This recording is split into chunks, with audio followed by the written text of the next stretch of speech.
Hello, good morning guys. So ngayon ang aming dinner for tonight ay aking imamarinate. Yan.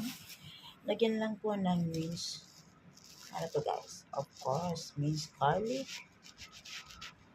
Yan. Ang pork ribs po natin. Tapos lagyan ng konting fish sauce para masarap siya guys. Asukal. Tsaka yung flour. Pwede nyo rin siyang lagyan ng char siu. Ba't hindi ko na po nilagyan? Yan. Subukan nyo guys ito. Tapos, ilagay nyo sa fridge ng 2 to 3 hours. Patapos, ipag-fry nyo siya ng sandali. Just brown side by side and then you can bake it for at least 1 hour. It depends po kung maliit o malaki yung pork ribs ninyo. Sarap to guys. Gusto-gusto ng mga bata. Yan. Simple lang guys ito.